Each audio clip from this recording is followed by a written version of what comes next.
And the boys are back indeed. I'm your host, Marky Mark, along with co-host here, George the Greek, here at the Glass Podcast. How you been, George? Opa! For those who know, that means he's doing well. So, it has been a hot minute since we've done an episode. Glad to be back doing it. Just live events. It's been fun. It's been a blast.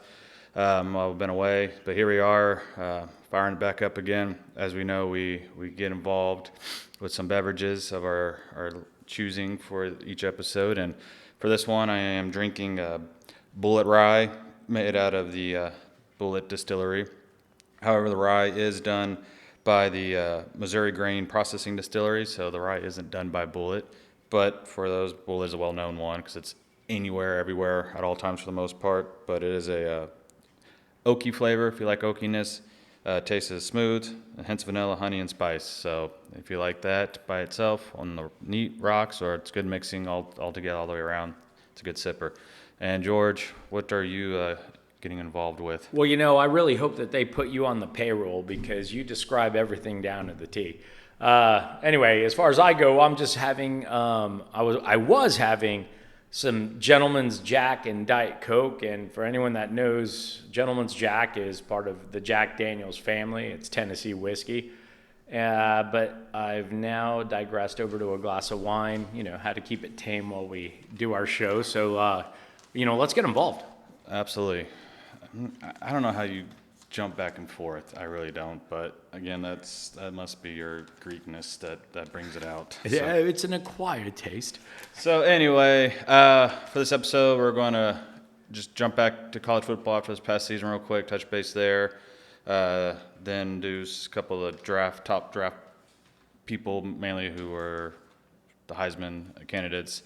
Little quick touch up on the upcoming season before we do a podcast later down the road on that one, and then we'll finish up with baseball since that is in full swing now. So here we get going on college football. So what were your thoughts overall on the playoffs in general as a whole? Successful, too much, too little, more? How do you think it all went down? Well, first I'm going to start with how about those Fighting Irish? How about that? Outside of a few really bad calls in the national championship game and outside of them not having to play Ohio State, I really think they would have won the national title. So, I think that's my funny on, wishing and hoping. But, yeah. Hey, we had a great season. Look, overall, if we're going to go pros and cons style, and I know we're not going to cover this for very long, I really liked the college football playoff format. I felt like it allowed a lot of teams throughout the year, especially late in the year, to have a shot at it. And we were talking about teams that were ranked pretty much as high as like 20 to 22 that with 2 or 3 weeks left still had a shot at a playoff, where in years past when it was the 4, you might have had 3 teams that you pretty much knew were locked in, and maybe a handful of teams were vying for that 4th spot. So it kind of made it boring for the other games. Now I like it that it made every game viable. It made it until the end. It really did. And for that, I think it made the regular season incredibly exciting. I love that. What are your thoughts on that, Mark? I'm with you. I do like the fact of the expansion. It makes it more exciting, gives everyone a chance that is deserving of making the playoffs in and seeing what they have to do. But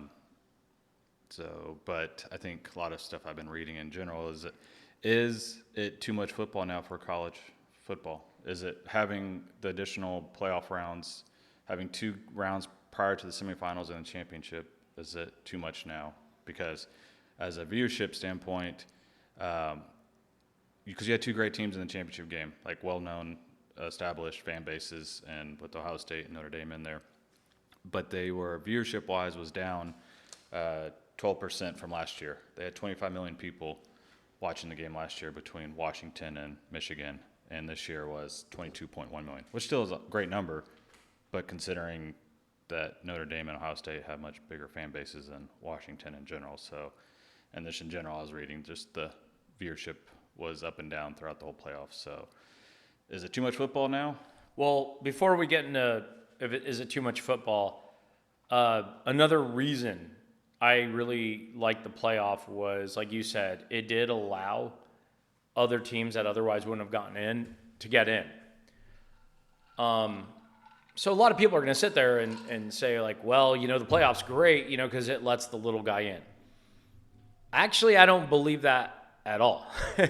I actually think that the playoff made the rich richer, because what it allowed is, in the old format, I mean, let's look at who played in the national championship game. This past year. Okay. Notre Dame loses in week 2 to Northern Illinois. In any other format, they're gone. They're eliminated from the playoff. Yep. Ohio State loses late in the year to Michigan. In any other year, they're not going to get in, especially considering where they're ranked. You ask 18 and 19-year-olds to be perfect, but yet in the NFL, you play such a long schedule and you're allowed some slip-ups, even if it's Patrick Mahomes, but yet they can get into a tournament and then make a run and win a title. So at the end of the day, when you looked at the last 2 teams in the national championship, they were the 2 best teams in college football. And is it your surprise that they're both chalk, both big, heavyweight powerhouse programs? Yeah, I'm glad the Indianas of the world and the SMUs got in and the Boise States, but they were early exits. You had the 2 best teams in college football playing at the end.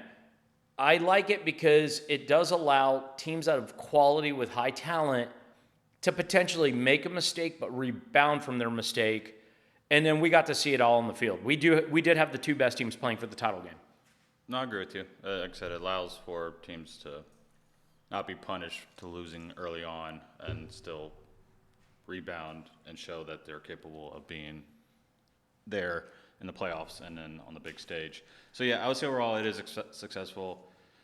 Now, as far as too much football, it's a gray area for me. Yeah. Because unless your team is in the championship game, because now it's been extended by 2 weeks, essentially, I think is what it came out to be. I was excited to watch it, yes.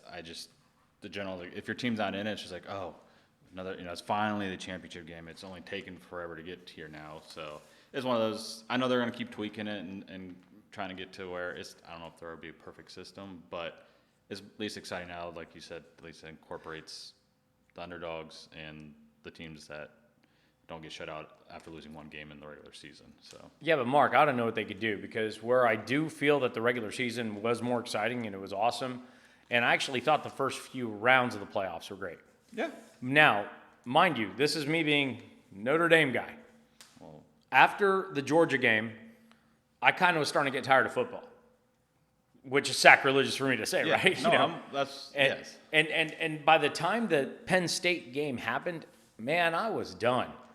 And the national championship game is supposed to be a game of excitement and all of that. And, by the time we got to the 3rd week of January or whatever it was, the last week of January, I was footballed out. And I remember that national championship game. I mean, especially down here in Houston, we were getting snow and freezing temperatures, and we couldn't even really have a festive environment at my house to watch the Irish play. Where's the Wanderer at? The signal's on. Sorry. Oh, yeah, right, if we see him.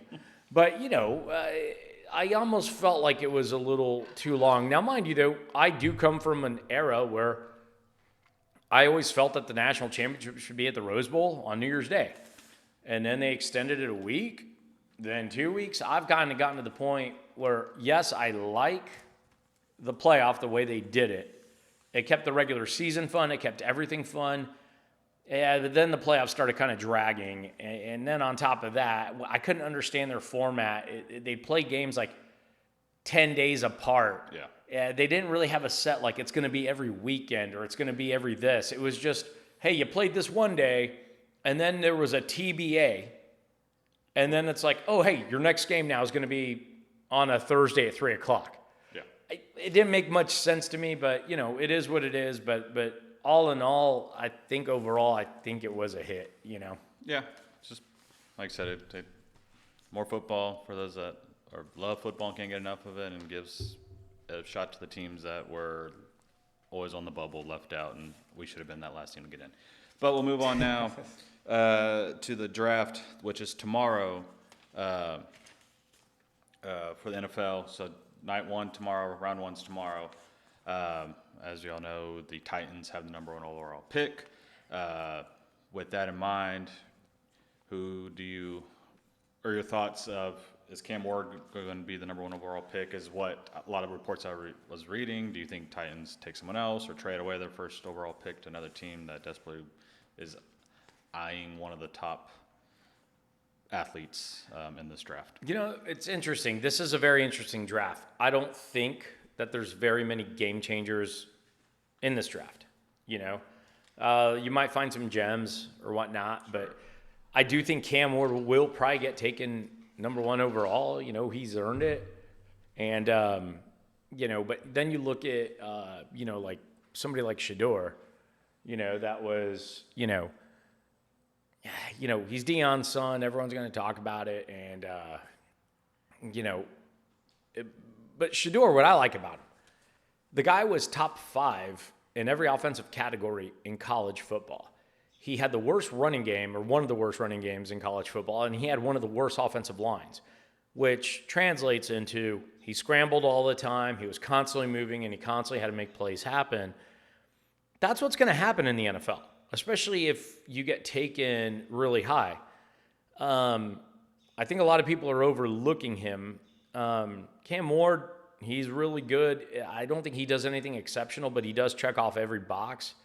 And I'll give him credit because usually some of the best quarterbacks that end up developing in the NFL, they have a chip on their shoulder. This guy started at a junior college, then he goes over to Washington State before he gets, you know, to a decent program in Miami. So we'll see what happens with him. Give love to Incarnate Ward. All right? FCS, all right? Southland, represent. Sam came from there. All right? Okay. My alma mater. All right. Give them some respect. All right. I mean, what are they, vocational school or what? I'm just kidding. Hey, they're out in San Antonio, for those that are wondering where they're located, San Antonio, Texas. But yes, he started off there because he didn't have a lot of offers. And then he went out and balled out there, then went to Washington State because his coach went to go be the offensive coordinator there. Then he left, now is the North Texas head coach, I believe, if I'm not mistaken. And then he went to Miami because of the whole NIL stuff, and so, yeah. You know, but there's interesting scenarios in this draft. You know, people talk about Travis Hunter, which rightfully so, Heisman Trophy winner and all that. But if you look at his game individually as a DB and then as a receiver, if you look at what he's done individually, he's not even near the top. He is near the top, but he's not the top guy at either position. So then when people start saying, well, in the NFL, he's got to play one or the other, he's not even the best guy at that position. What made him so valuable is he could play both ways, and he could play 19, 20 snaps a game on each side. So, you know, go ahead. Yeah, I'm curious to see how Travis Hunter gets used, and right now they're projecting the Browns to draft him, but that's before trades, people, all that happens, and so forth. I do Hunter will be a solid NFL player.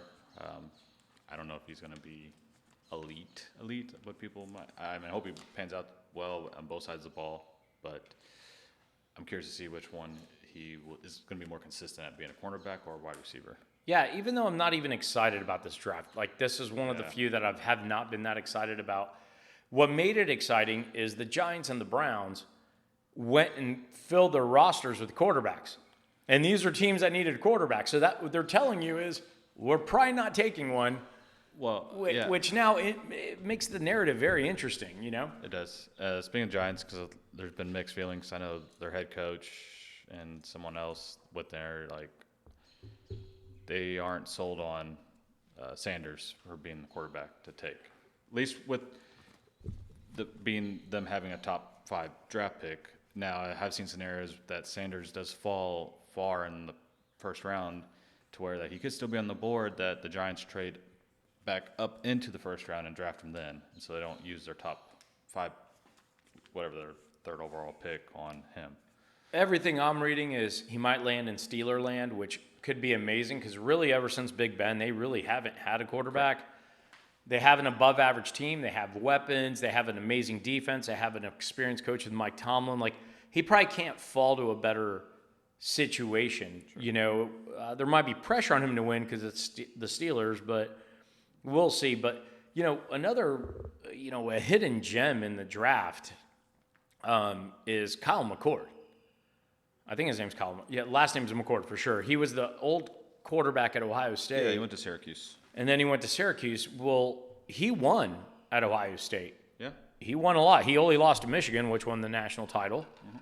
Mm-hmm. He had a comeback victory at Notre Dame. But then he goes to Syracuse, which, hey, sorry for all you Syracuse fans, but they were garbage. I mean, they were garbage. And he goes over there, and everyone's like, what is he doing going over there? This, that, or the other. Obviously, it was the NIL money, but all of a sudden, he shows up on campus, the vibe changes, and now they win 10 games, which was the most they've won, I think, since Donovan McNabb. So what NFL GMs are going to look at is like, whoa, this guy could play with amazing athletes around him or average athletes around him, and this guy somehow wins. He's 6'3", he's about 240, he has a rocket arm. I mean, I really think down in the third or fourth round where he's going to probably get taken, that's going to be a steal. I'd keep my eye on that guy. Yeah, he'll be one that you can sit on the bench and develop a little bit more and take over in a year or two, and then he'll be a good, typical pro-style NFL quarterback. Yeah, Syracuse, this past season was their first season with their new head coach. He came from Georgia, so. And last but not least, Riley Leonard out of Notre Dame. I think wherever he goes, he's probably going to make the Pro Bowl, in my opinion. Maybe in like 10 years. All right, before we jump off to baseball real quick, like I said, we'll definitely be doing an episode for the 25-26 football season. I know the transfers happen. Yeah, you got an NL mess going on. Tennessee lost their quarterback because he wanted more money, and then just blah, blah, blah. But predictions real quick. Who do you think is going to win the championship, or who do you feel has the best shot at winning the championship next season for college football? College football? Cheer, cheer for old Notre Dame. The Irish, man. Come on. It's not even close. I mean, they're like plus 1,200 to win, so it's not terrible. So they have a shot. Hey, they're going to be fine, Alan. I promise you. Thank you for that. Who's going to be the quarterback? Is he already there, or was he a transfer? So CJ Carr, or is it TJ? TJ, that's Lloyd Carr's nephew. Lloyd Carr, for those of you who doesn't know, it was the famous coach at Michigan for a real long time. He's the one that actually coached Tom Brady to his national championship. So obviously, he comes from football royalty. And he was highly recruited. Everyone wanted him. He came to Notre Dame. So I think it's going to be his turn. For now, until the money talks. Yeah, well, I think we already brought it to the table. Did you give him a gold cup? You're out of control. All right, moving on to baseball. All right, so the hot talk right now in baseball has been for a few weeks. It might have fizzled out now, but for those, the hot talk is torpedo bats. And for those that are wondering, like, what the heck is a torpedo bat? A torpedo bat is badass, is what it is.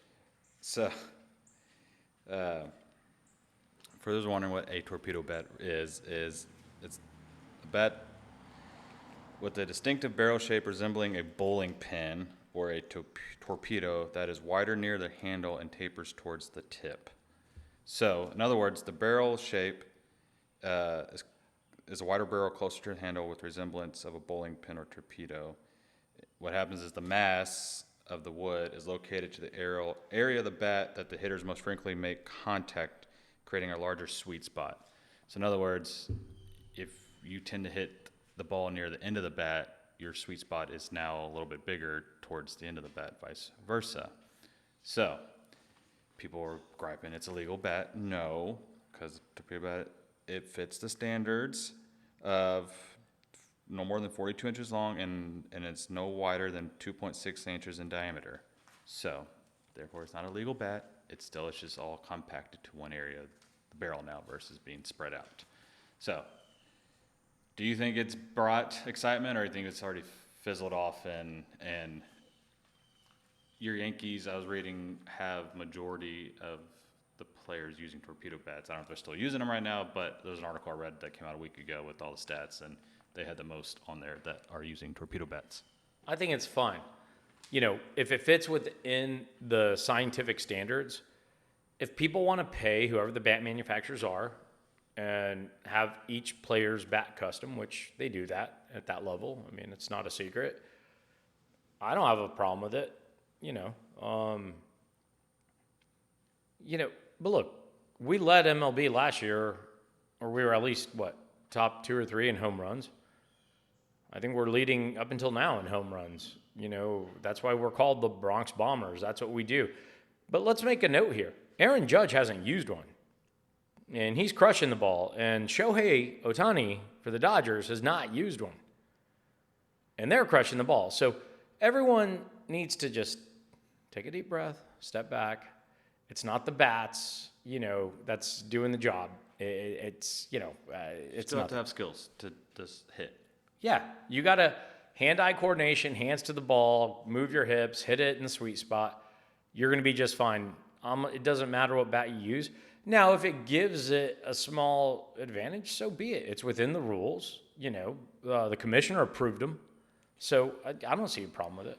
No, and I was looking at the guys that are using it the most, really stats-wise, they're still batting what they normally have been batting to begin with. They're batting 230. I mean, yeah, they might have a little bit more home runs right now, but overall, it's not giving them that much more of a advantage in the end. So it's fun. It brings excitement, yes, but in the end, it's all within the means of the rules that they said, and the commissioner said that he wasn't going to change it. So, but I agree with what you said, Mark.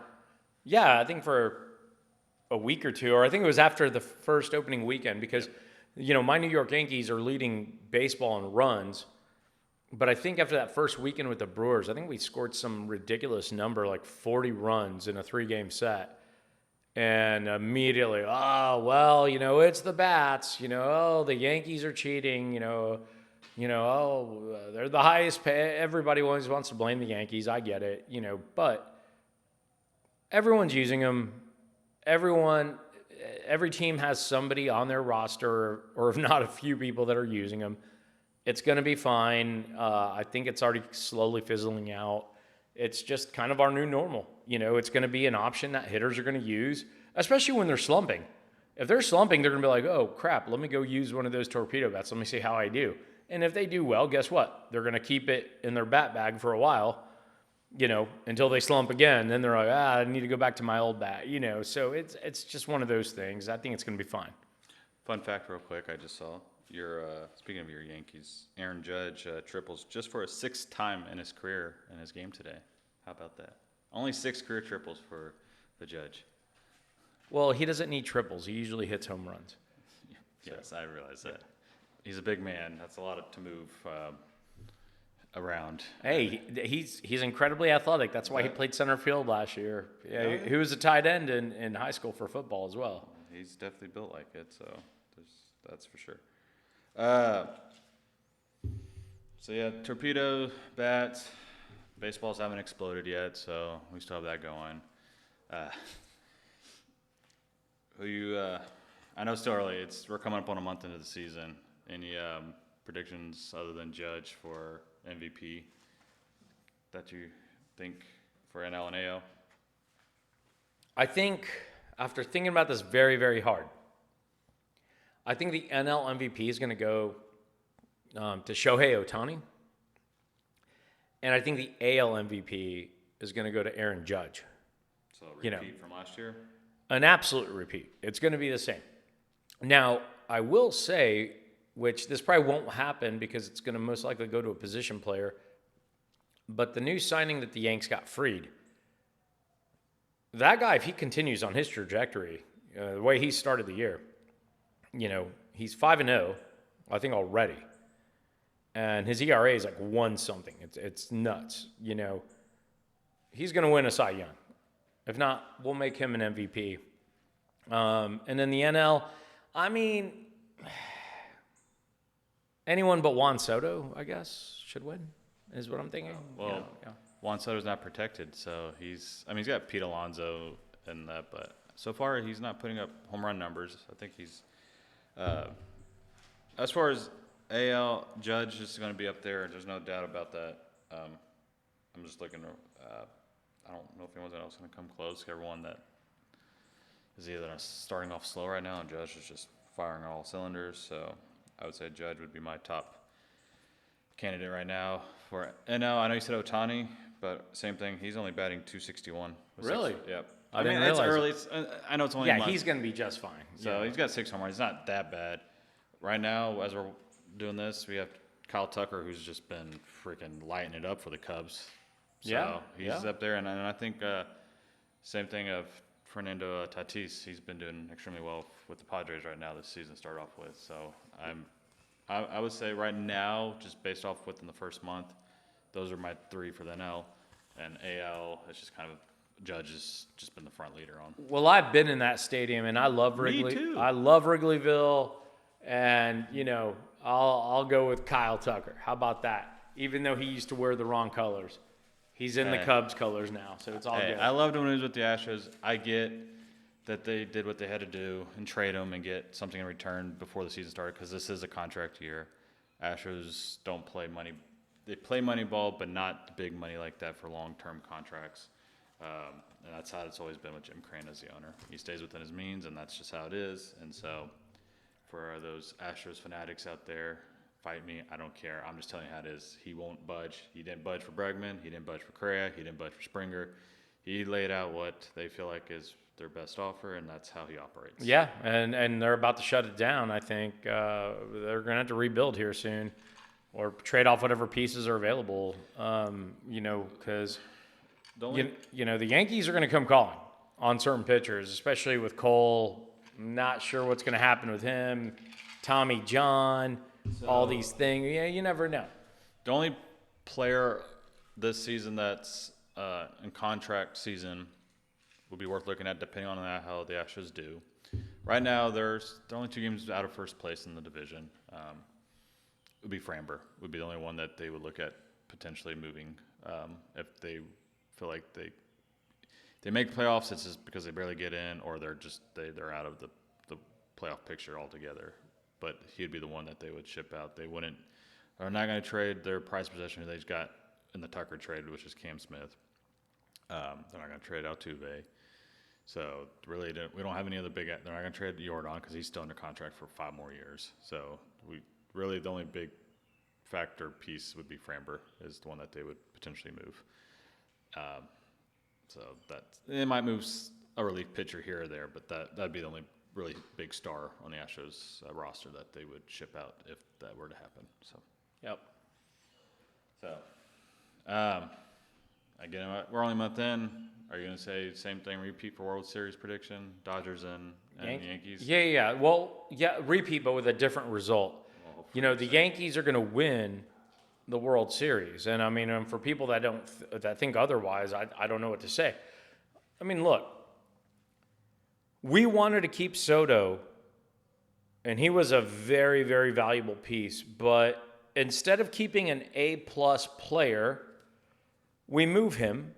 But we were able to sign about 3 or 4 A- or B-plus players. And I feel like that's more valuable to the ball club whenever you have already a good nucleus there.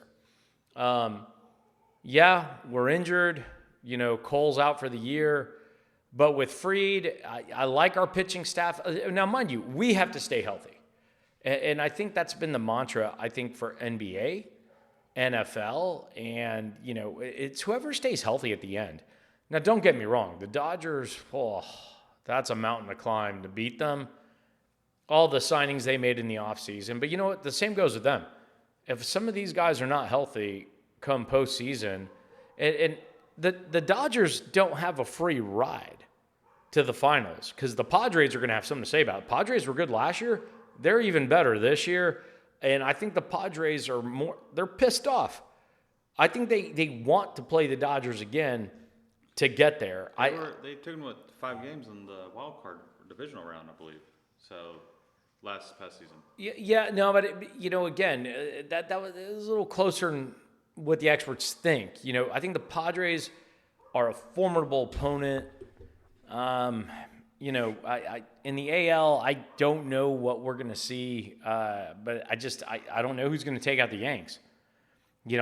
Those Midwest teams always give a good fight, but they always end up falling short. And then you look out west. I mean, I'm sorry, I don't have confidence in the Astros anymore.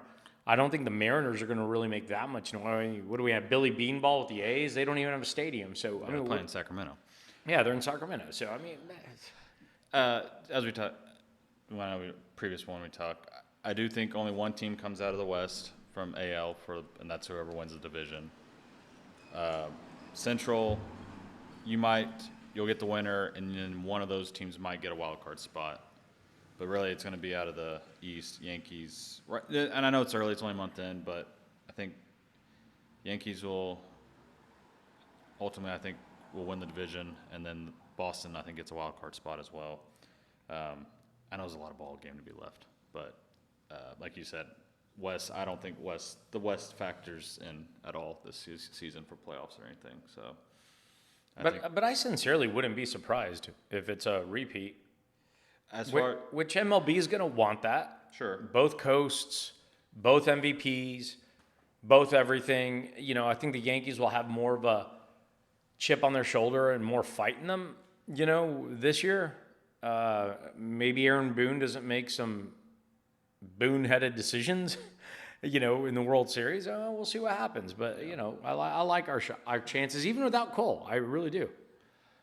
Yeah, I mean, there's always going to be someone out there for them to go acquire when it gets closer to trade deadline, when they know what they need. So yeah. And with the Dodgers, I mean, San Diego's doing well right now. San Francisco's doing well. Forgot about San Fran. Yeah, I saw they're doing well. Arizona's staying hot right now, so it's gonna. Actually, I know it's a month into the season, so I think it's out west in the NL, but out east in the AL. Yes. And I think as far as NL East, the Mets and the Phillies should make playoffs, whether win the division and wild card spot. Braves are slowly crawling back into it. I just don't know if they're going to have enough throughout the season. And then the Central, I think whoever wins the Central is going to be the only team that gets into the playoffs. So, yeah. But yeah, we're only a month into the season. It's a marathon, not a sprint. So, we're built for marathons. Wow. Who's we? Yankees or you and I? Hey, I've done my fair share of them, so I'm good. How many have you done? Standalone? Just marathons all Standalone, 1. But if you include the marathon part of an Ironman, 4. Okay. Yeah. Yeah. I know you've done them. I just didn't know how many you've done. So good for you. Yeah. Mark's co-host has done 3 Ironmen, ladies and gentlemen. So I'm pretty proud of that. Brag about it. I totally am. That's fine. No, that's a good accomplishment. Great achievement. Yeah. I don't have it in me to do that. I've done Tough Mudders. That's been fun. Well, that's cute. So I know. So, hey, it's something. So, yeah. Running's not my thing. I don't like to run. No, it sucks. I don't wish it on anyone, even though I still do it like an idiot, but it's all right. Yeah, but you also do things that require you to be in pretty good top shape. So, and I commend you for being your service that you offer to the community. Well, thank you, sir. I appreciate that. So, but yeah, so that's really it on this one. We covered a lot of stuff since we got the draft tomorrow. I just want to touch base on that, and then hopefully we'll get some more in here next week or 2 weeks or so. We'll cover some more just baseball and just off-season stuff, what we thought happened with the NFL draft and all that fun shenanigans. And so without further ado, as we head out, always feel free to shoot us a message at theglasspodcast@gmail.com, and we'll take your thoughts and considerations. Yeah, I enjoyed it. So it was fun. Yeah. We knocked off the rust, and now we're ready to go the rest of the year, So I am working on the camera. I have it. Remember, I showed you. I'm just trying to get it to talk. So. Oh, yeah. Hey, y'all, whoever's listening, there's going to be a camera soon, so you get to see, I was going to say both of our ugly mugs, but at least one on the camera. Just mine. So, no, but yeah, once we get that up and running, we could even do this live. So, but again, we appreciate you guys for listening and tuning in. And hey, Mark, I'm thinking now that we're done with our podcast, it's time to keep getting involved. Always stay involved, whether it's a beverage or listening to music or whatever makes you happy. Or beverage. So, I do you farewell. Be safe out there. Enjoy. Until next time.